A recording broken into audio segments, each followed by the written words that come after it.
안녕하십니까. 신영일의 비즈정보 플러스입니다. 오독오독한 식감이 매력적인 미더덕에는 각종 영양소가 풍부한데요. 불포화 지방산인 DHA와 EPA가 많이 들어있어서 고혈압과 동맥경화를 예방해주고 칼로리는 낮고 식이섬유는 풍부해서 배변 활동을 도와준다고 합니다. 자, 이러한 미더덕을 고를 때는 붉은색을 띠고 통통하며 특유의 향기가 강한 것이 좋다고 하니까 참고하시기 바랍니다. 그럼 오늘 순서 본격적으로 시작합니다.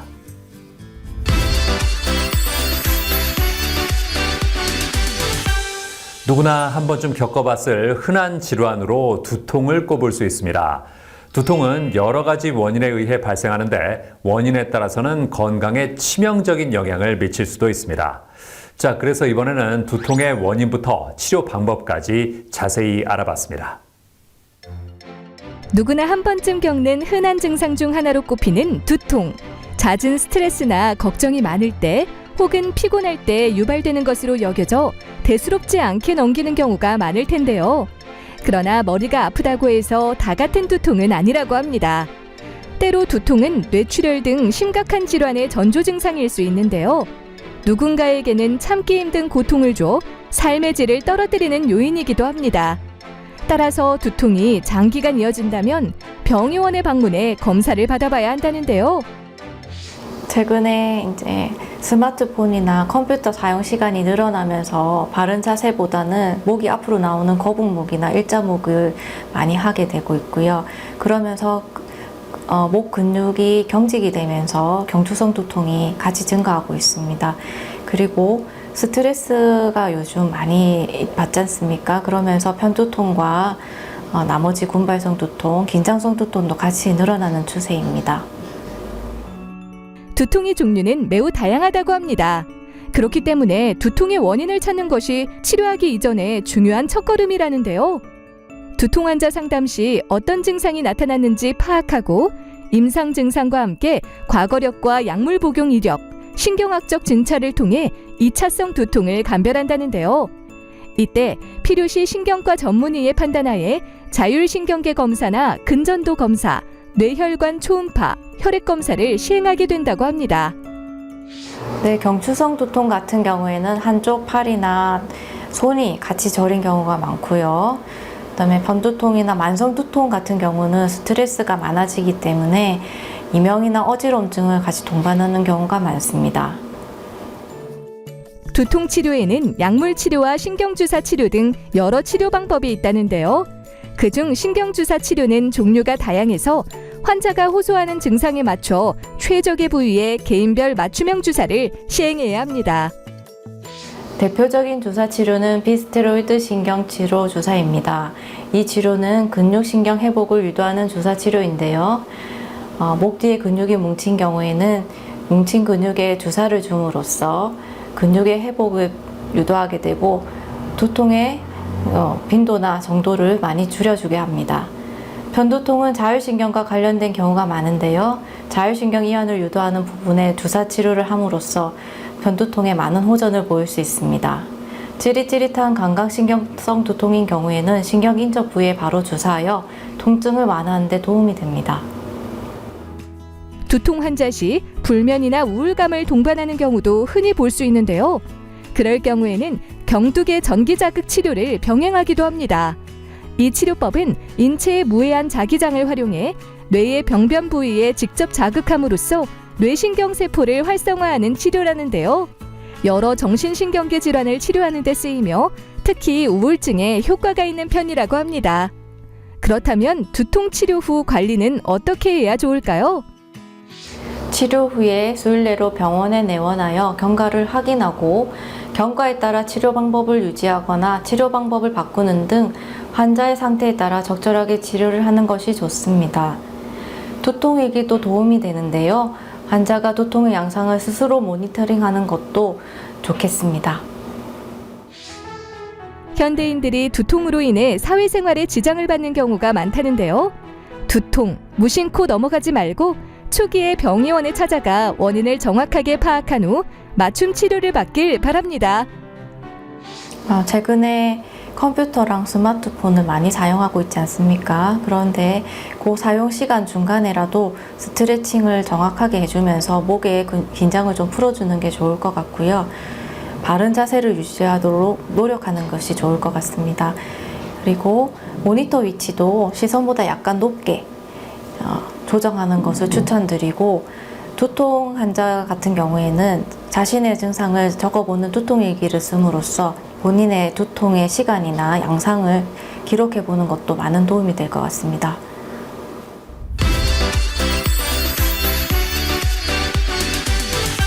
영어나 수학에 비해서 상대적으로 국어를 좀 만만하게 보는 경우가 있는데요. 하지만 막상 시험을 보고 나면 원하는 만큼의 국어 성적이 나오지 않아서 걱정을 하는 학생들이 많다고 합니다. 자, 그래서 이번에는 체계적인 학습 시스템을 바탕으로 국어와 논술을 전문적으로 가르치는 학원을 소개해드리겠습니다. 자라나는 아이들이 12년 동안 배우는 교과 과목. 그중 국어 과목에 대한 편견이 있는데요. 바로 국어가 모국어이기 때문에 공부를 열심히 하지 않아도 학습에 큰 어려움을 겪지 않는다고 생각한다는 것입니다. 하지만 읽고 쓰는 능력이 국어의 전부는 아니라는데요. 학년이 올라갈수록 심화된 문제 해결력과 사고력이 요구되기 때문이라고 합니다. 게다가 내신뿐만 아니라 수능에서도 국어가 차지하는 중요도가 높아지며 난이도 역시 점점 올라가 수험생들을 힘들게 하고 있다는데요. 이러한 가운데 20년간 국어와 논술을 전문적으로 가르치고 있는 학원이 있다고 해 찾아가 보았습니다. 대학을 졸업하고 나서 독서 논술과 관련된 교재를 출판하고 교사 양성을 전문으로 하는 교육업체에 입사하게 됐는데요. 독서 교재 출판이나 독서 교사 양성 일을 하다가 아이들을 직접 가르치는 일을 하고 싶어서 학원을 운영하게 되었습니다. 이곳에서는 4-5명의 소수 정예반을 구성하며 수준별로 단계적인 학습을 진행하고 있다는데요. 그렇다면 국어 수업은 어떻게 하고 있을까요? 우선 가능한 많은 책과 문자 텍스트를 읽는 것을 중요하게 생각하여 처음에는 느리더라도 정확하게 읽는 연습을 하고 추후 빨리 읽기를 연습한다고 합니다. 그리고 토론식 수업을 하는데요. 서로 읽은 자료에 대해 생각을 나눈 뒤 문제풀이를 한 후 학생들끼리 틀린 문제에 대한 오답 토론을 합니다. 예전엔 두꺼운 책을 한 번에 읽기가 어려웠는데 지금 학원을 다니고 나서는 어려운 책을 한 번에 읽을 수 있게 되고 이해가 잘 되어서 좋았습니다. 이곳은 학생의 성적 관리 이전에 학생과 친밀한 유대감을 바탕으로 바람직한 사회인으로 자라갈 수 있는 인격과 습관 형성에 주력한다고 합니다. 게다가 학교 시험은 자기주도적으로 스스로 대비하고 자신의 부족한 점을 발견해서 학원에 도움을 요청할 능력을 갖출 수 있도록 지도한다는데요. 4-5명 정원으로 철저한 수준별 수업을 한다는 점이고요. 개인 관리를 위해서는 수시 클리닉 수업을 진행하고 있어요. 그리고 독서를 중요하게 생각해서 한국 단편이나 중편, 소설, 문학 등 150편 이상의 전문 독서를 필수 과정으로 해서 독서 기록장이나 독서 토론을 병행하고 있다는 점입니다.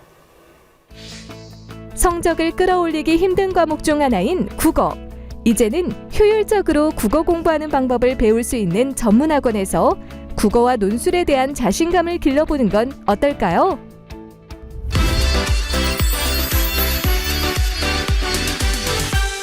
유리나 대표와 함께 자세한 말씀 나눠보겠습니다. 안녕하세요. 안녕하세요. 국어 공부의 노하우는 뭘까요? 국어 공부를 잘할 수 있는 가장 효과적인 방법은 일정 기간 국어 공부에 집중하는 몰입 시간을 갖는 거예요. 1시간씩 1년을 공부하는 것보다 하루에 한 6시간씩 3개월을 집중적으로 공부하는 것이 성적을 올리는 데 훨씬 효과적입니다. 논술을 잘하는 비결은 뭘까요? 논술을 잘하는 비결은 제 경험상 한 3가지 정도 꼽을 수 있을 것 같은데요. 첫 번째는 물론 독서를 잘해야죠. 책을 많이 읽어야 돼요. 그리고 두 번째로는 세상 돌아가는 시사 주제에 대해서 눈이나 귀를 열고 관심을 좀 가져야 되고요.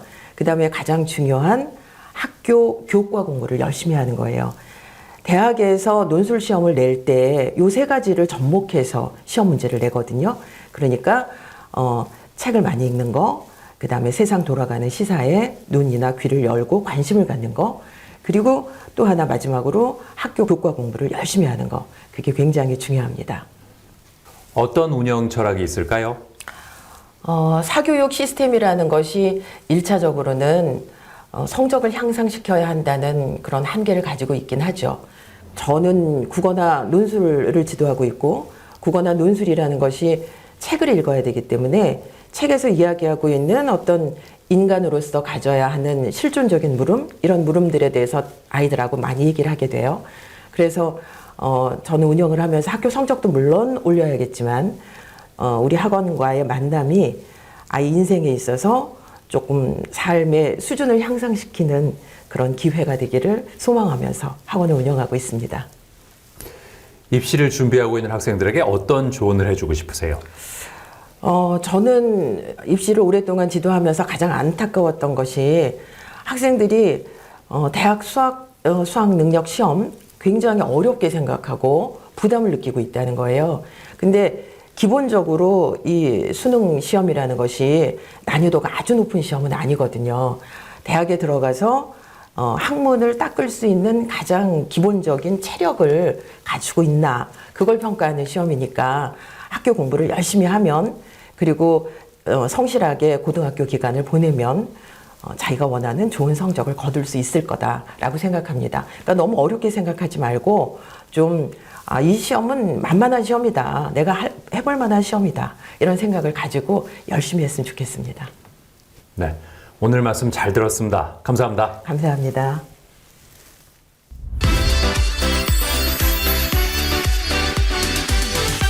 다양한 신체 부위 중에서도 가장 먼저 노화가 시작되는 부위가 바로 눈이라고 합니다. 노화로 인해 나타나는 대표적인 증상으로 노안과 백내장을 꼽을 수가 있는데요. 자, 그래서 이번에는 노안과 백내장의 증상부터 치료 방법까지 자세히 알아봤습니다. 최근 현대인들의 시력 노화 속도가 가속화되고 있다는데요. 과거와는 다르게 스마트폰이나 컴퓨터 같은 전자기기의 사용 시간이 많아지면서 눈에 쌓이는 피로감이 증가하고 있기 때문이라고 합니다. 특히 눈은 신체 기관 중에서도 노화가 빠르게 진행되는 기관으로 노인성 안질환이 발생할 가능성이 크다고 하는데요. 안과 전문의를 만나 대표적인 노인성 안질환으로 꼽히는 노안과 백내장에 대해 자세히 알아봤습니다. 노안은 수정체를 둘러싼 근육이 약해지면서 눈의 조절력이 떨어지고 이로 인해 근거리 시력이 저하되는 현상을 말합니다. 노안이 발생하면 가까운 물체를 보기 힘들어지고요. 먼 곳과 가까운 곳을 번갈아 가면서 볼 때 사물의 초점을 빨리 맞추기가 힘들어지죠. 카메라로 말하면 줌 기능이 떨어지는 현상입니다. 45세 전후로 발생하는 자연스러운 현상인데요. 근거리 작업이 힘들어져서 돋보기 안경이 필요한 경우가 많습니다. 노안이 발생하면 가까운 거리의 사물이 잘 보이지 않고 눈 피로감과 시림, 두통 등 여러 증상이 동반될 수 있다는데요. 이러한 노안은 백내장과 혼동하기 쉽다고 합니다. 그렇다면 백내장이란 무엇일까요? 백내장은 카메라의 렌즈에 해당되는 눈 안의 맑은 수정체가 혼탁해지면서 빛이 제대로 통과하지 못해 흐리게 보이는 질환입니다. 대부분 노화로 인한 현상인데요. 백내장이 생기면 안개 낀 듯 흐리게 보이고 사물이 겹쳐 보이는 복시 현상이나 눈부심 등이 나타나고 오래 방치할 경우 실명하게 됩니다. 백내장은 오랜 기간 방치할 경우 실명의 위험성을 지니고 있는 질환이며 다양한 합병증을 유발할 수도 있다는데요. 그렇다면 백내장 치료는 어떻게 할 수 있을까요? 백내장 치료는 약물과 수술적인 방법이 있는데 약물 치료로는 초기 백내장의 진행을 늦추는 정도의 효과가 있다고 합니다. 그래서 치료는 보통 수술적인 방법으로 이루어진다는데요. 백내장 수술은 혼탁해진 수정체를 제거한 뒤 인공 수정체를 삽입하는 방법으로 시야가 다시 선명해지는 것을 느낄 수 있다고 합니다. 문제는 인공 수정체의 경우 한 번 삽입하고 오랜 시간이 지나면 교체가 어렵기 때문에 처음 수술 시 인공 수정체 선택에 신중해야 한다는데요. 인공수정체는 크게 단초점과 다초점 인공수정체가 있습니다. 특히 2개 이상의 초점을 가진 다초점 인공수정체를 사용하면 근거리, 중간거리, 원거리 모두 교정이 가능하고요. 환자의 직업 특성에 따라 좀 더 선명하게 보기를 원하는 거리를 파악해서 인공수정체의 선택이 가능합니다. 예를 들어 미용실에서 일하시는 분들이나 운동선수, 컴퓨터 작업을 많이 하시는 분들은 60cm 이상의 중간 거리부터 잘 보이게 선택을 하고요. 미싱 같은 세밀한 작업을 하시는 분, 책을 많이 보시는 분들은 30-40cm 이내의 근거리를 좀 더 선명하게 보이는 인공수정체를 선택할 수 있습니다. 또한 난시가 심한 경우에도 동시에 교정이 가능합니다. 나이가 들면 자연스럽게 시력이 약해지며 안질환이 발생할 수 있다는데요. 노안이나 백내장 같은 안질환 증상이 의심되면 자세히 알아보고 자신에게 맞는 치료법을 통해 눈 건강을 지키길 바랍니다.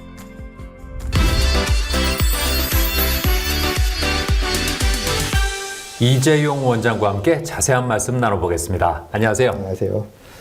안질환 상담과 검사는 어떻게 진행되나요? 주로 환자의 증상에 따라서 달라지는데요. 일반적인 안과 질환의 경우에서는 기본적인 안과 현미경 검사를 통해서 진단을 하게 됩니다. 근데 시력 저하 같은 증상이 나타나면 백내장, 녹내장, 황방변성 등과 같은 질환을 의심하여 특수검사를 시행하게 됩니다. 여기에는 시력과 안압 외에 안저검사, 시야검사, 안구 단층 촬영 검사 등이 속합니다. 백내장이 발생하는 원인은 뭘까요? 백내장의 원인은 다양한데요. 대부분의 경우에서는 노화 반응이 가장 많습니다. 그 외에 염증이나 외상, 그리고 장기간의 스테로이드 복용, 그리고 자외선의 노출, 비타민 C와 E의 결핍, 당뇨, 비만 등이 해당이 됩니다. 백내장 수술 시에 어떤 점을 주의해야 할까요? 꼭 세 가지 사항을 확인하셔야 됩니다. 먼저 각막 내피세포의 수를 확인을 하셔야 되는데요. 각막 내피는 각막의 투명성을 유지하는 데 도움이 되는데요. 수술 후에 이 각막 내피의 기능이 떨어져 있으면 각막 부종이 오래 갈 수 있기 때문입니다. 두 번째는 전신 질환의 여부를 확인을 하셔야 됩니다. 고혈압, 협심증, 뇌졸중 등의 전신 질환이 있는 분들은요, 아스피린과 같은 혈전 용해제를 오래 사용하는 분들이 많습니다. 이 혈전 용해제를 5일 이상 끊고 수술을 하셔야지 수술 중 출혈의 위험을 방지를 할 수가 있습니다. 또한 눈꺼풀염이나 안구건조증이 심한 경우에는 이 염증을 치료받은 다음에 수술하는 것을 권유드립니다. 안질환을 예방할 수 있는 방법이 있을까요? 먼저 자외선 차단을 위해서 선글라스나 챙이 넓은 모자를 착용하는 것을 권유드립니다. 노화 방지를 위해서 항산화 효과가 있는 녹황색 채소나 비타민 C, E 등의 영양제를 복용하는 것도 도움이 됩니다. 그리고 규칙적인 운동을 해서 당뇨, 비만 등이 생기지 않도록 체중 관리를 해주시는 것도 중요합니다. 눈의 피로를 풀어주기 위해서 전자기기의 사용을 줄여주시고요. 1시간을 눈을 사용을 할 때는 5분에서 10분 정도의 휴식을 취하시는 것이 중요합니다. 네, 오늘 말씀 잘 들었습니다. 감사합니다. 감사합니다.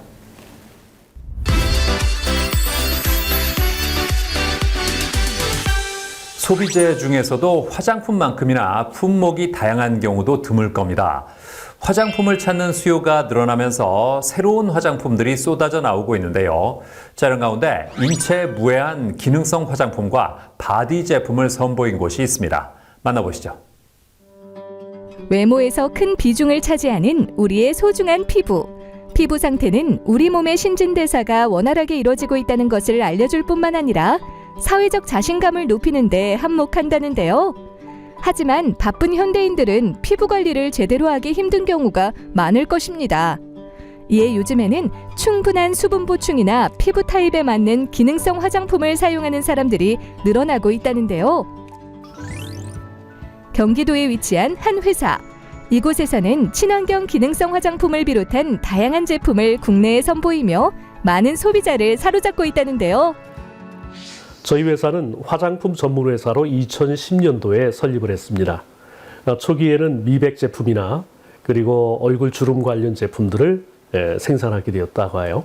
그 다음에 이후에 바디 관련 제품들에 제가 관심을 갖게 되었고요.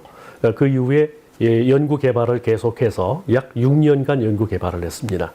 그리고 나서 이제 식품의약품안정처에서 승인된 성분들, 그리고 가장 안전한 식물성 성분들을 기본으로 해서 인체에 잘 흡수되는 제품을 만들어서 발명 특허를 획득하게 되었고, 또 여러 가지 다양한 제품들을 지금 생산하게 되어서 지금까지 우리가 생산한 제품이 약 40여 개 정도 되고 있고요. 전국에 프랜차이즈도 하고 있고 여러 회사의 OEM이나 ODM 제품들을 공급하고 있습니다. 제품을 개발하는 연구팀과 생산팀, 그리고 제품을 관리하고 배송하는 관리팀과 대리점 교육팀, 홍보팀으로 구성된 이곳. 현대인들의 건강한 아름다움을 유지할 수 있도록 끊임없이 노력하며 다양한 제품을 개발하고 있다는데요. 미스트와 에센스 등 페이스라인 제품에는 면역 활성과 보습 유지에 탁월한 베타글루칸과 주름 개선을 돕는 아데노신, 그리고 피부톤을 밝게 해주는 나이아신아마이드와 10가지의 천연 펩타이드, 한방 추출물이 들어있다고 합니다. 바디라인 제품 같은 경우 팔이나 다리 등 바디에 바르면 따뜻한 열감이 생겨서 몸의 여러 가지 밸런스를 맞춰준과 동시에 매끈한 피부로 가꾸고 피부 손상을 케어하는 데 도움을 준다는데요. 이외에도 천연 성분의 미세한 거품으로 노폐물을 제거하여 피부의 스트레스를 해결해주는 클렌징 제품이 있으며, 최근에는 잇몸염증을 효과적으로 예방할 수 있는 기능성 치약을 개발했다고 합니다. 치약에는요, 연마제, 거품제, 그리고 또 거기에 방부제, 또 알코올까지 들어가는 것이 보통입니다. 저희가 만드는 치약은 기본적인 성분들은 들어가고 있지만 거기에 플러스 여러 가지 좋은 추출물들을 저희가 첨가를 많이 했습니다. 그래서 그런 것들이 우리 잇몸에 작용이 되면 잇몸 케어가 제대로 되겠죠.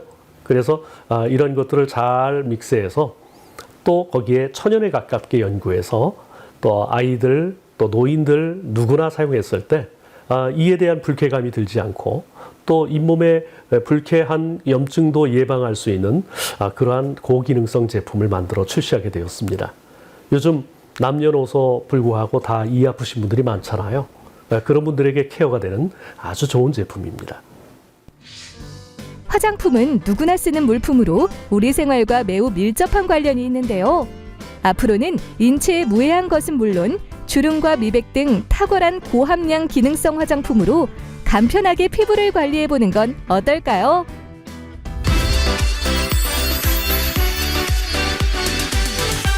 존박 대표와 함께 자세한 말씀 나눠보겠습니다. 안녕하세요. 네, 안녕하십니까. 회사에는 어떤 차별점이 있을까요? 피부를 통해서 모든 사람들의 건강과 아름다움을 완성시키는 것이 저희 회사의 목표고 철학입니다. 저희 회사에서 만든 제품은 이제 피부를 깨끗하게 하면서 또 몸에 있는 불순물들도 좀 빠져나가게 하는 건강에 좋은 제품을 만드는 것이고요. 여기에 또 여러 가지 추출물들이 더해져서 몸에 열감도 주고 또 뭉친 근육도 케어되는 그러한 제품을 저희가 만들고 있습니다. 저희 제품은 한 5년간 저희가 지금 테스트를 한 결과 시장에서 굉장히 만족도가 높은 것으로 나타났고요. 또 피부숍이나 또 피부 관련 업계에서 상당히 많은 제품 개발 요청도 들어오고 또 저희가 그래서 지금 현재 ODM이나 OEM도 상당히 많이 하고 있습니다. 그래서 앞으로도 지금 계속 개발을 계속하고 있는 중입니다. 사업을 하면서 어떤 점이 힘들었을까요? 제품을 만들 때 가장 힘든 것은 일반적인 제품이 화학적인 제품을 만들기가 가장 쉽다는 것이죠.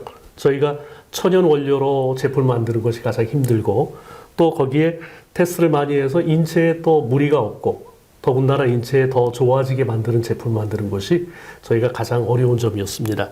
그리고 심지어 어떤 인체 질병이나 이런 예방 차원의 어떤 효능도 좀 있어야 되기 때문에 그런 것을 테스트하고 개발하고 만들고 특허를 내고 하는 것이 가장 어려운 점이었습니다. 물론 많은 힘든 점들이 있지만 저희 제품이 지금 현재 많이 사랑을 받고 있어서 저희는 굉장히 보람을 느끼고 있습니다. 앞으로는 어떤 계획이 있으세요? 저희 제품이 한국을 또 벗어나서 전 세계로 가는 것이 저희의 목표입니다. 또한 지금 현재도 여러 나라에서 저희에게 문의를 해오고 있고요. 또 심지어 어려운 환경에 있는 분들에게 저희가 그분들을 도와서 또 피부를 통해서 건강을 회복시키는 그러한 프로그램을 운영하는 것이 저희 목표입니다. 해외에도 저희가 제품을 지금 많이 보내고 있습니다. 그쪽에서도 소외된 계층들 또 어려운 나라에서 저희 제품을 통해서 건강을 좀 도움이 되게 하는 거 이런 것이 목표고요. 저희가 단순한 어떤 뿌리고 바르는 화장품 차원이 아니라 또 바이오 관계된 프로그램들을 저희가 계속 연구를 해서 세계적인 회사가 되는 것이고요. 또 많은 사람들이 이 제품을 통해서 또 도움을 받고 또 건강에 더 도움을 받게 돼서 많은 유익을 얻게 되는 것이 저희의 그런 회사의 목표입니다. 네, 오늘 말씀 잘 들었습니다. 감사합니다.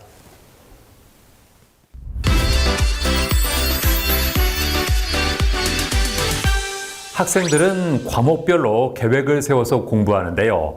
내신과 정시에 대비하기 위해서는 사회과학탐구에 대한 꾸준한 관심이 필요하다고 합니다. 자, 그래서 이번에는 뚜렷한 교육 철학을 바탕으로 사회과학탐구를 가르치는 학원을 소개해드리겠습니다. 수능 영어의 절대평가 도입 이후 대학 입시에서 국어와 수학, 탐구 영역의 비중이 커지고 있다는데요. 특히 탐구 영역은 특성상 과목별 난이도가 일정하게 유지되기 어렵기 때문에 대다수 학생은 탐구 과목 선택에 고민이 많다고 합니다. 게다가 다루는 개념의 양이 방대하고 암기 위주로 공부를 하다 보니 그 부담감으로 인해 대충 훑어보기만 하거나 제대로 공부하지 못하는 경우가 적지 않다는데요. 이러한 가운데 오랜 강의 경력을 바탕으로 사회과학탐구를 효과적으로 공부할 수 있게 도와주는 학원이 있어 찾아가 보았습니다.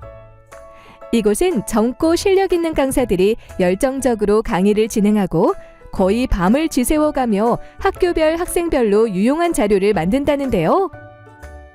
저희 학원은 학교별 유형은 물론 저를 비롯한 과목 담당 선생님이 직접 시험 유형과 스타일, 교재까지 모두 파악하고 있습니다. 10년 넘게 내신을 준비하면서 오랜 기간 연구하였으며 새로운 유형에도 발빠르게 대처하기 위해 중간고사, 기말고사가 끝날 때마다 바로 시험지를 분석하고 자료를 업데이트합니다. 덕분에 많은 학생들이 시행착오 없이 해당 학교에 딱 맞는 방식으로 공부할 수 있어서 학부모님들께서도 높은 신뢰를 보내주시는 것 같습니다. 탐구 영역은 학생이 스스로 복습하며 암기하고 문제를 풀이하는 경험이 실력을 뒷받침해주기 때문에 수업이 아무리 좋아도 복습 과정이 없다면 실력으로 쌓일 수 없다는 것이 이 학원의 지론이라는데요. 그래서 매 시간 직접 제작한 복습 테스트를 보고 기준에 미달하면 재시험을 보도록 관리한다고 합니다. 수능과 내신 모두 준비할 수 있도록 최대한 자세하고 꼼꼼하게 수업해 주셨던 부분이 저는 정말 좋았고요. 특히 매시간 누적 테스트를 통해서 저의 실력 향상 정도를 체감할 수 있었던 게 성적을 올리는 데 아주 큰 도움이 되었던 것 같습니다. 내신부터 수능까지 체계적인 커리큘럼을 믿고 따라가기만 하면 된다는 점이 가장 좋았습니다. 그리고 수업 시간 외에도 선생님께 직접 질문하고 답변받는 시간이 열려있다는 점이 가장 좋았습니다. 사회탐구는 영역별로 특징이 다르기 때문에 공부 방법도 달라야 합니다. 사회 영역에 속하는 사회문화, 정치와 법, 경제는 단순히 개념을 암기하는 것보다는 표나 그래프를 해석하고 적용할 수 있는 능력을 키워야 합니다. 한국지리와 세계지리는 지리적 지식을 바탕으로 다양한 그래프를 분석하고 비교할 수 있어야 합니다. 윤리와 사상과 생활과 윤리는 단어나 문장이 어렵고 번역된 원문을 해석해야 되는 경우가 많아 단어의 의미와 문맥을 정확히 파악하는 문해력이 중요합니다. 세계사와 동아시아사는 방대한 양의 역사적 사실을 다루는 과목으로 성실성이 크게 요구되고요. 개념을 시간, 공간 순서대로 머릿속에 나열해 두어야 문제풀이가 가능하기 때문에 연대기 파악력 또한 중요합니다. 과학탐구 같은 경우에는 학년이 올라갈수록 내신에서 수능으로 포커스를 둘 수 있도록 과학탐구 입시 로드맵을 제시한다는데요. 고등학교 1학년은 통합과학 내신 대비 수업을 하고 고등학교 2학년은 내신과 수능을 병행할 수 있는 과목별 대비 수업을 하며 고등학교 3학년은 수능 대비 수업을 진행한다고 합니다. 과학탐구는 5개념으로 인해 점수가 떨어질 수 있기 때문에 개념을 확실하게 이해하고 응용할 수 있어야 합니다. 그리고 다양한 유형의 문제를 많이 풀어보면서 자신의 약점을 파악하고 보완할 수 있어야 고득점이 가능합니다. 이에 저희 학원에서는 학생들에게 5개념 없는 정확한 과학 개념을 쉽게 설명하고 이를 바탕으로 다양한 유형의 그리고 많은 양의 문제풀이를 통해 문제에 접근하는 방법을 알려주는데요. 학생들은 숙지한 개념을 바탕으로 많은 양의 문제를 풀어보면서 부족한 개념 영역을 다시 점검하고 개념이 어떻게 그래프나 도표 등의 자료로 출제가 되는지를 확인하게 됩니다. 이 과정에서 학생들은 과학적 사고력과 분석력을 키울 수 있습니다. 사회과학탐구, 어떻게 공부해야 할지 모르겠다면 탐구 과목에 대해 전문적으로 가르치는 학원을 통해 공부 방법을 배우고 실력을 쌓아보는 건 어떨까요?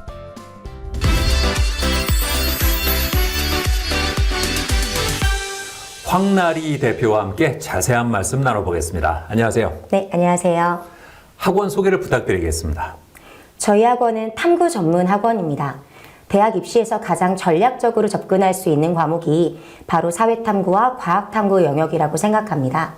탐구 영역은 워낙 과목이 많기 때문에 자신의 성향에 맞는 과목을 잘 선택하고 성실하게 준비하기만 한다면 그 어떤 과목보다 빠르고 확실하게 점수가 상승할 수 있는 과목입니다. 저희 학원은 과목 선택부터 내신 관리, 그리고 수능 대비에 이르기까지 대학 입시에서 사용되고 있는 모든 탐구 영역에 관련한 전반적인 높은 전문성을 가지고 있는 학원이고요. 현재 16개 과목에 600여 명의 학생들이 함께 공부하고 있습니다. 학교별로 나눠서 수업을 진행한다면서요? 네, 고등학교가 되면 통합사회와 통합과학 그리고 한국사라고 하는 탐구 과목을 문이과 공통으로 공부하게 되어 있습니다. 그런데 그 중에서 통합사회하고 통합과학 같은 경우에는 수능에 직접적으로 출제되는 과목이 아니다 보니까 학교 선생님의 재량에 따라 내용이나 범위 그리고 교재가 모두 다르게 됩니다. 따라서 제대로 내신 대비를 하기 위해서는 반드시 학교별로 준비를 할 수밖에 없게 되어 있습니다. 저희 학원은 인근에 있는 13개 학교에 학교별로 맞춤 수업을 진행하고 있는 중입니다.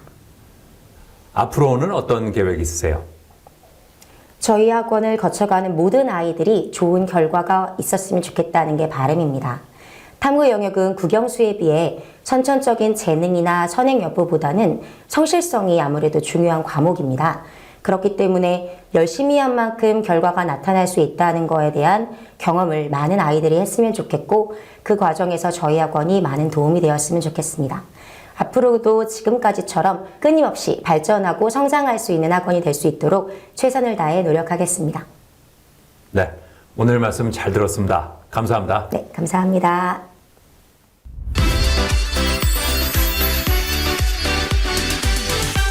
산업 현장에서 재해가 발생하는 경우가 있습니다. 그래서 이번에는 산재가 발생했을 때 어떻게 대처해야 하는지 임승민 변호사와 함께 자세한 말씀 나눠보겠습니다. 안녕하세요. 안녕하세요.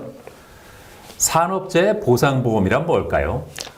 산업재해 보상보험이란 근로자가 업무상 재해를 입었을 때 이를 신속하고 공정하게 보상하고 재해 근로자의 재할 및 사회복귀를 촉진하기 위해 정부가 시행하는 사회보험을 말합니다.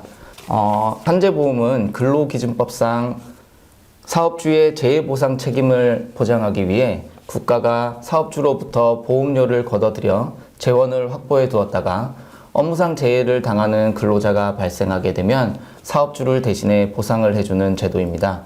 국가가 운영을 하다 보니 신속하고 안정적으로 보상이 이루어진다는 장점이 있습니다. 산재로 인한 민사상 손해배상 청구에서 어떤 점이 중요할까요? 산재보험은 재해자의 모든 손해를 보상하지는 않습니다. 최소한만을 보장하는데요. 나머지는 사업주가 책임을 져야 하는데 사업주가 이러한 자신의 위험에 대해 근제보험을 가입하고 있다면 그나마 다행이지만 그렇지 않다면 손해배상 합의나 소송을 진행해야 합니다. 산재로 인해 민사소송을 진행하는 경우 사업주의 고의 과실이 업무상 재해에 얼마나 개입되어 있는지와 근로자의 손해액이 얼마인지를 확정하는 것이 중요합니다. 민사상 손해배상 청구의 경우 원고는 산재 사고를 당한 근로자 본인이 되겠죠. 즉 근로자가 사업주의 고의 또는 과실로 인해 업무상 재해가 발생했으며 사업주의 과실이 어느 정도인지 근로자의 손해가 얼마인지를 입증해야 합니다.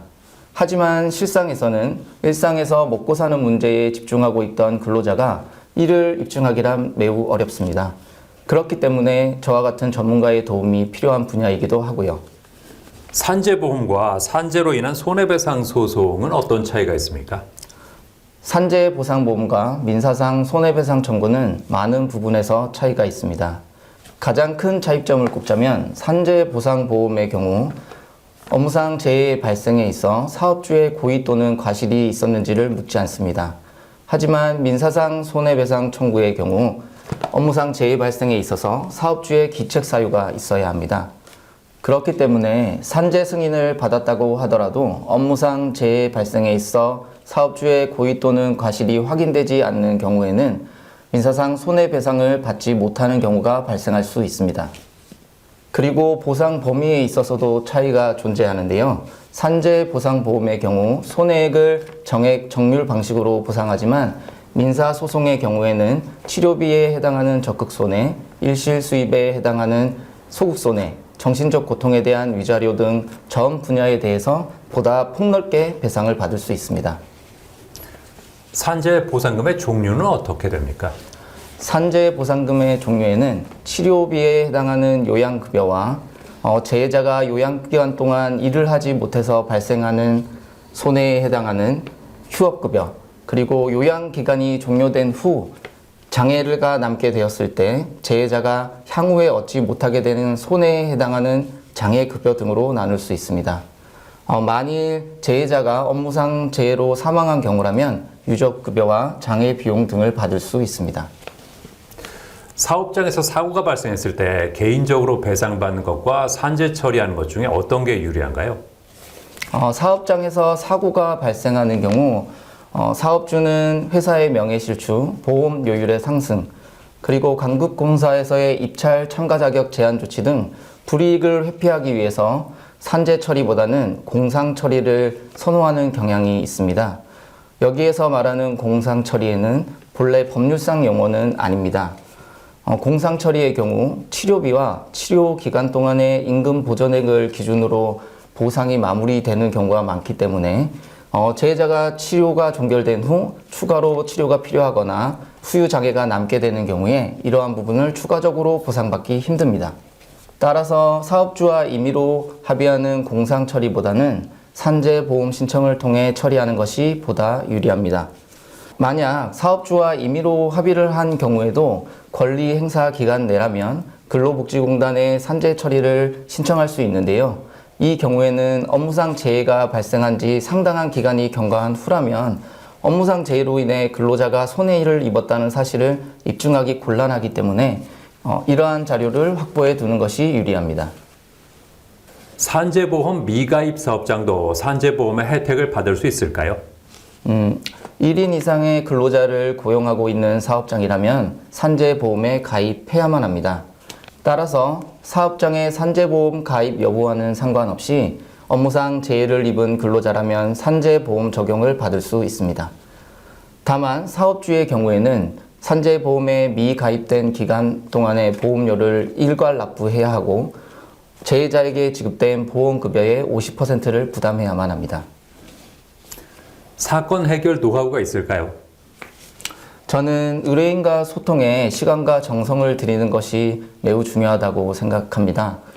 그래서 매 사건에서 의뢰인과 깊이 소통하기 위해 노력하고 있습니다. 그리고 변호사라고 해서 모든 분야를 잘 알기는 어렵습니다. 해당 분야의 전문가와의 협업을 통해 의뢰인에게 가장 정확한 솔루션을 제공하는 것이 필요하다고 생각합니다. 특히 산재, 보험, 손해배상 분야의 경우 사람의 신체와 연관되어 있다 보니 의학적인 이해나 접근이 필요합니다. 저희 법률사무소는 자문의사와의 협업을 통해 매 사건에서 심도 깊게 상담을 하고 소송을 진행하고 있습니다. 앞으로는 어떤 계획이 있으세요? 산재 사고의 경우 초기에 대응을 잘 하지 못하면 제대로 보상을 받지 못하는 경우가 발생합니다. 제가 현재 이 분야를 전문으로 활동하고 있지만 법령과 사회제도의 변화로 인해 새롭게 대처해야 하는 부분이 발생합니다. 저는 이 분야에서 앞으로 더욱더 전문성을 제고해 나갈 생각입니다. 네, 오늘 말씀 잘 들었습니다. 감사합니다. 감사합니다.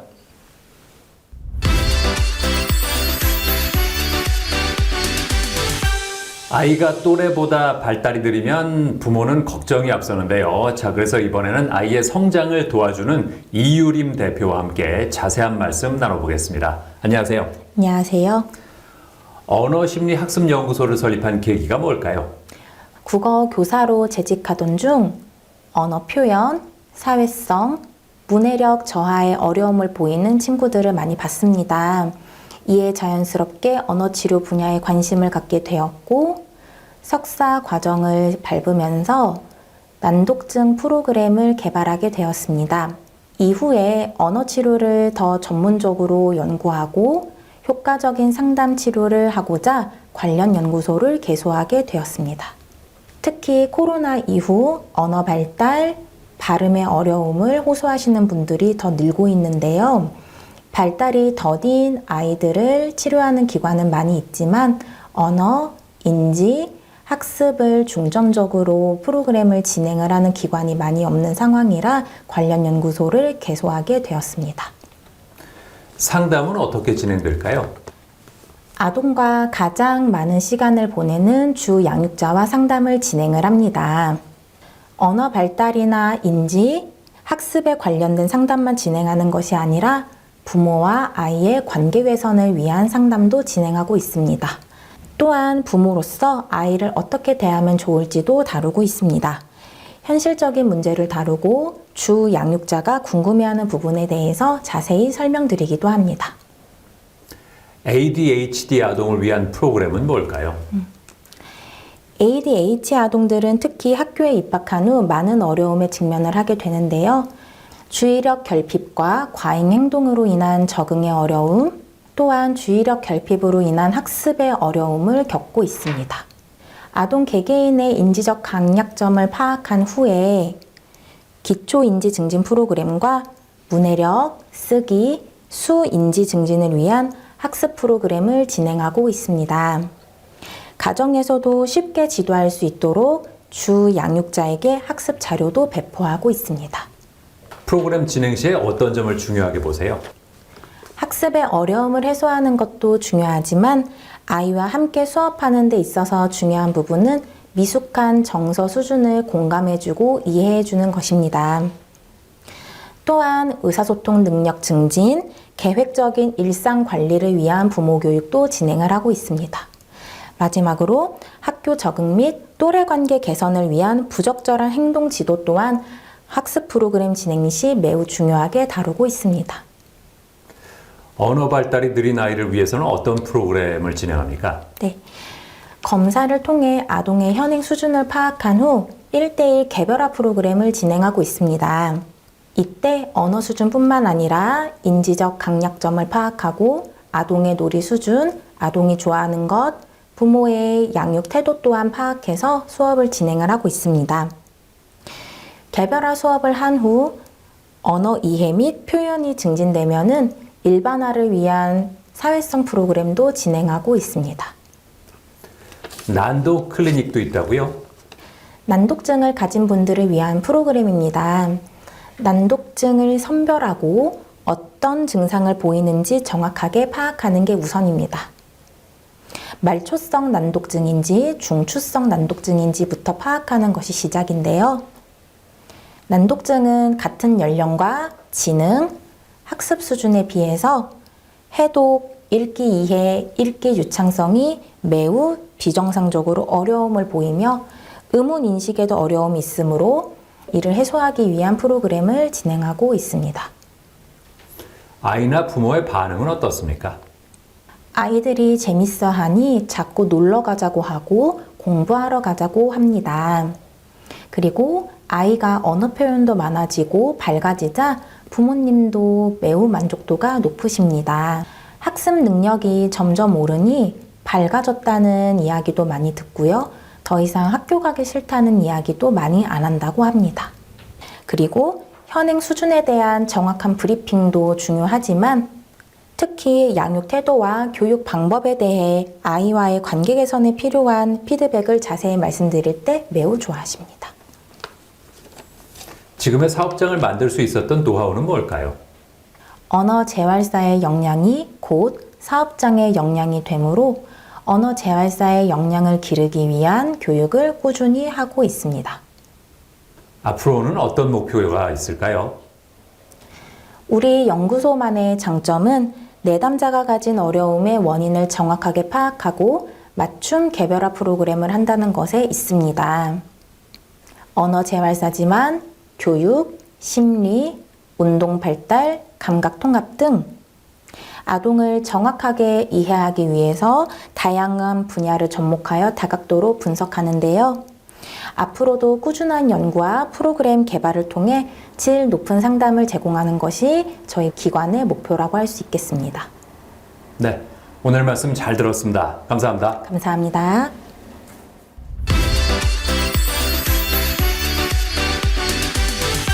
최근 부동산 거래 경험이 적은 사람을 대상으로 한 전세 사기가 기승을 부리고 있다고 합니다. 전세 사기로 인한 피해는 늘어나고 있지만 그에 따른 대책은 충분치 않은 상황이라고 하는데요. 자, 그래서 이번에는 전세 사기를 예방하는 데 도움을 줄 수 있는 앱을 소개해 드리겠습니다. 주거권이란 인간다운 생활을 영위하기 위하여 최소한의 기준을 충족시키는 적절한 주거지에 거주할 수 있는 권리를 말하는데요. 최근 이를 위협하는 전세 사기가 끊임없이 발생하고 있다고 합니다. 전세 사기의 유형으로는 대리인이 이중 계약을 하는 경우나 깡통 전세를 계약하는 경우, 신탁 사기의 경우 등 다양한 유형이 있는데요.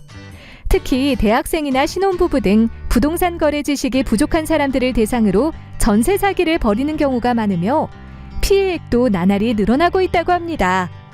이에 정부에서는 전세 사기 피해 예방과 세입자 보호를 위한 범정부 차원의 대책을 내놓기도 했는데요. 하지만 아직 제도적 장치가 미비한 만큼 더욱 교묘해지는 전세 사기 수법을 미리 알고 예방하는 것이 중요하다고 합니다. 이러한 상황 속 전세 계약 과정의 각종 위험에서 세입자를 사전에 보호하기 위한 서비스를 선보인 곳이 있다고 해 직접 개발자를 만나봤습니다. 우리가 전세를 구할 때 거주할 집이 위반 건축물은 아닌지, 건물과 토지의 소유주가 동일한지 등 건물 자체의 위험도를 확인하는 것이 필요하다는데요. 그럴 때 이 앱을 이용해 건물의 안전도를 확인해 볼 수 있다고 합니다. 우선 주소지를 입력한 후 거래 유형을 선택한 뒤 전세 금액과 계약 기간, 기타 항목을 작성하고 리포트 버튼을 누르면 된다는데요. 계약할 집의 안전도 등급과 악성 임대인인지 여부, 그리고 보증보험이 가능한지 여부를 알 수 있고요. 집 계약 시 알아야 할 특이사항과 집 계약 안전도 등급의 근거에 대해서도 자세히 적혀 있다고 합니다. 그리고 계약할 집에서 일어날 수 있는 사기 유형과 그에 따른 대처 방안도 알려준다고 하는데요. 집을 구할 때 전세 보증금을 필요한 만큼 확보하는 것도 중요한데요. 이 앱을 이용해 미리 전세 대출 가능 여부를 알 수 있다고 합니다. 계약 정보를 입력한 후 전세 대출 미리 보기를 누르면 계약할 집의 전세 대출 가능성이 몇 %인지, 그리고 어떤 이유로 대출이 안 될 수 있는지를 알려준다고 합니다.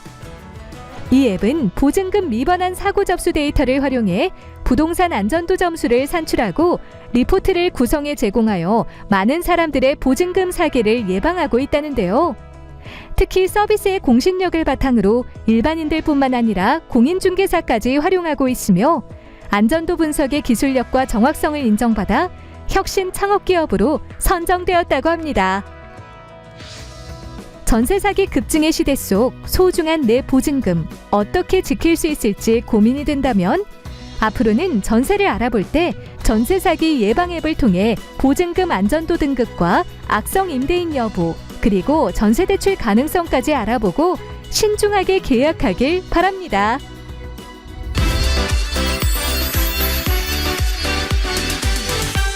봄을 맞아 자동차에도 세심한 관리가 필요한데요. 우선 겨울철 제설 작업으로 인한 이물질이 하부에 붙어 있으면 부식의 원인이 되기 때문에 하부 세차가 필요하고요. 아직도 겨울용 타이어를 끼고 있다면 연비가 떨어지니까 사계절 타이어로 바꿔줘야겠습니다. 그리고 황사나 미세먼지가 실내로 유입되는 것을 막기 위해서는 에어컨 필터를 점검하는 것이 좋다고 하니까 참고하시기 바랍니다. 저는 다음 시간에도 다양한 소식 가지고 인사드리겠습니다. 고맙습니다.